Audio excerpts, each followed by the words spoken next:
Hi friends, ഇന്നത്തെ എൻ്റെ വീഡിയോയിൽ ഞാൻ ഉൾപ്പെടുത്തിയിരിക്കുന്നത് 555 IC യൂസ് ചെയ്തിട്ടുള്ളൊരു അസ്റ്റേബിൾ മൾട്ടി വൈബ്രേറ്ററാണ്.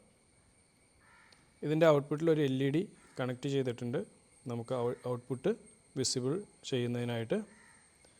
അപ്പോൾ ഈ സർക്യൂട്ട് ഓൾറെഡി ഒരു ബ്രെഡ് ബോർഡിൽ അസംബിൾ ചെയ്തതാണ്. അപ്പോൾ ഇതിൻ്റെ കണക്ഷൻസ് ഞാനൊന്ന് എക്സ്പ്ലെയിൻ ചെയ്തു തരാം. ഇതിൻ്റെ പിൻ നമ്പർ 1 ഡയറക്റ്റ്ലി നെഗറ്റീവ് വോൾട്ടേജിലേക്ക് കണക്ട് ചെയ്തിരിക്കുന്നു.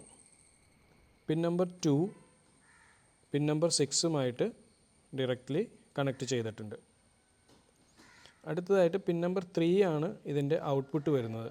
അവിടെ നിന്നും ഒരു 1 കിലോ ഓംസിൻ്റെ റെസിസ്റ്റർ ഉപയോഗിച്ചിട്ട് LED-യുടെ പോസിറ്റീവ് സൈഡിലേക്ക് കൊടുത്തിരിക്കുന്നു, പോസിറ്റീവ് ലീഡിലേക്ക്. നെഗറ്റീവ് ലീഡ് ഡയറക്റ്റ്ലി നെഗറ്റീവ് വോൾട്ടേജിലേക്ക് കണക്ട് ചെയ്തിട്ടുണ്ട്. ഇനി pin number 4 directly connected to pin number 8. ഇതാണ് നമ്മൾ പോസിറ്റീവ് വോൾട്ടേജുമായിട്ട് കണക്ട് ചെയ്യുന്നത്. പിൻ നമ്പർ 5 യൂസ് ചെയ്തില്ലെങ്കിലും ഈ സർക്യൂട്ട് വർക്ക് ചെയ്യും. പക്ഷേ ഞാൻ അവിടെ ഒരു സെറാമിക് കപ്പാസിറ്റർ 10 നാനോ ഫാരഡ്സിൻ്റെ ഒരു കപ്പാസിറ്റർ കൊടുത്തിട്ടുണ്ട്. അത് എന്തെങ്കിലും ഡിസ്റ്റർബൻസ് ഈ സർക്യൂട്ടിൽ ഉണ്ടെങ്കിൽ അതൊന്ന് എലിമിനേറ്റ് ചെയ്യുന്നതിന് വേണ്ടിയിട്ടാണ്. അതായത് ഔട്ട്പുട്ട് സിഗ്നൽ ഒന്ന് സ്മൂത്തൻ ചെയ്യുന്നതിന് വേണ്ടിയിട്ട്. അടുത്തതായിട്ട് പിൻ നമ്പർ 6. പിൻ നമ്പർ 6 നമ്മൾ ഓൾറെഡി പിൻ നമ്പർ 2 ആയിട്ട് കണക്ട് ചെയ്തിട്ടുണ്ട്. അവിടെ നിന്ന് 6ൽ നിന്നും 7ലേക്ക് ഒരു 1K റെസിസ്റ്റർ കണക്ട് ചെയ്തിട്ടുണ്ട്. പിന്നീട് പിൻ നമ്പർ 7ൽ നിന്നും 8ലേക്ക് ഒരു 1K റെസിസ്റ്റർ കണക്ട് ചെയ്തിട്ടുണ്ട്. ഈ റെസിസ്റ്റേഴ്സാണ് ഈ കപ്പാസിറ്ററിൻ്റെ ചാർജിങ്ങും ഡിസ്ചാർജിങ്ങിനും ഹെൽപ്പ് ചെയ്യുന്നത്. അപ്പോൾ ഇത്രയുമാണ് ഈ സർക്യൂട്ടിലെ കണക്ഷൻസ്. ഇനി ഞാനിതിലേക്ക് പവർ സപ്ലൈ ഒന്ന് അപ്ലൈ ചെയ്തിട്ട് നമുക്ക് LED ബ്ലിങ്ക് ചെയ്യുന്നുണ്ടോ എന്ന് നോക്കാം. ഓക്കെ, അപ്പോൾ സർക്യൂട്ടിലേക്ക് ഒരു 9 വോൾട്ട് സപ്ലൈ കൊടുത്തിട്ടുണ്ട്. നമുക്ക് സപ്ലൈ ഒന്ന് ടേൺ ഓൺ ചെയ്ത് നോക്കാം. ഓക്കെ, ഇപ്പോൾ നമുക്ക് കാണാൻ സാധിക്കുന്നുണ്ട് ഈ സർക്യൂട്ട് വർക്കിംഗ് ആണ്. എൻ്റെ LED ബ്ലിങ്ക് ചെയ്യുന്നതായിട്ട് കാണാൻ സാധിക്കും.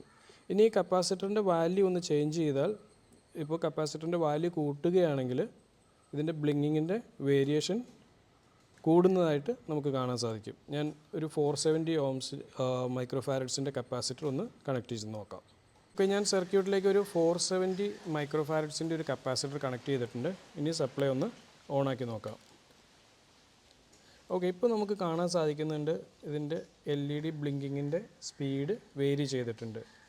ഇപ്പോൾ വളരെ സ്ലോ ആയിട്ടാണ് ഈ LED ബ്ലിങ്ക് ചെയ്യുന്നത്. സോ ഇങ്ങനെ നമുക്ക് പല വാല്യൂ കപ്പാസിറ്റർ ഇവിടെ ചേഞ്ച് ചെയ്ത് പരീക്ഷിച്ച് നോക്കാവുന്നതാണ്. ഇനി ഇവിടെ ഞാൻ 2 എക്സ്ട്രാ കേബിൾസ് ഈ LED-യുടെ ഔട്ട്പുട്ടിൽ നിന്നും എടുത്തിട്ടുണ്ട്, പോസിറ്റീവ് നെഗറ്റീവ് ലീഡിൽ നിന്നും.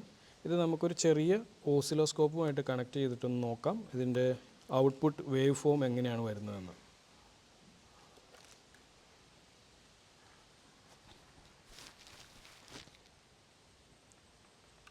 ഓക്കെ, അപ്പോൾ ഞാൻ LED-യുടെ 2 ലീഡ്സിലേക്ക് ഒരു ചെറിയ ഓസിലോസ്കോപ്പ് കൊടുത്തിട്ടുണ്ട്. ഇനി നമുക്ക് സപ്ലൈ ഒന്ന് ഓണാക്കി നോക്കാം.